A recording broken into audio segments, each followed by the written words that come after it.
It is hot, it is humid, it feels like 97 in Birmingham, and here we are at 6:46 in the evening. The sun shining brightly in Shelby County too, feels like at 97 with a west-northwest wind at 6, and only if that north wind could bring in some drier air. Just not going to happen. There's first warning live radar. That is not a shower. That is basically the brow of Oak Mountain that's showing up on the west side or the east side of Alabaster facing westward. You can always see that from over around Thompson High School looking toward Ballantrae.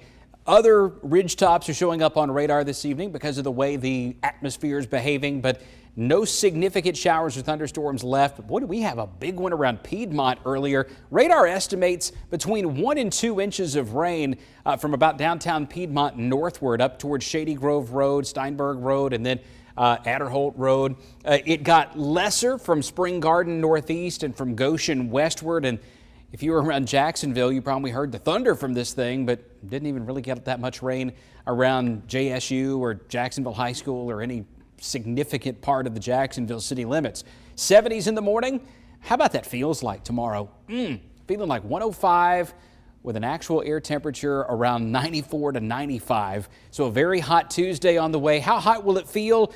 Well, from Tuscaloosa to Birmingham to Alabaster, we're generally about 105 between 2 and 4 p.m. tomorrow. Kellerman feeling more like 102, Graysville about 104, Homewood 103, UAB, the south side, may actually be slightly more tolerable than the more humid Shelby County, where there's a bit more agriculture around, forested areas. It tends to stay more humid in spots like Chelsea than it does downtown Birmingham or Gardendale, so that can make a difference. Feels like 102 in Anniston tomorrow, 100 Coleman, and about 104 up around Hamilton. The chance of scattered thunderstorms is increasing. So you remember that rain that we saw in Piedmont, where one spot just got tremendous rain? Well, each day there's potential for that in any given spot.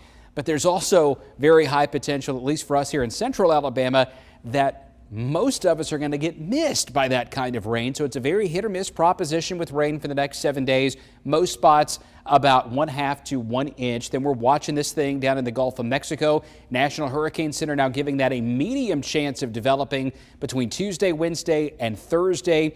This is not likely to grow into a major storm, but it is something that will help to enhance that chance of showers and thunderstorms around here. So here's some of the latest model guidance. You got that area of low pressure developing, moving westward across Florida, very common. 5 p.m. Tuesday, it's still very near the Florida Gulf Coast. You've got the area of low pressure developing south of Gulf Shores on Wednesday.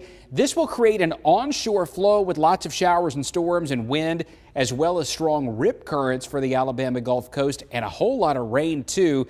If you are beach bound, remember the red flags and be prepared for several rainy days in a row. Now, with that low in the Gulf, it is going to increase the moisture around here, and that'll lead to slightly lower afternoon highs, sticky overnight lows in the 70s, and a good chance of some of those hit or miss heavy thunderstorms each afternoon through the weekend.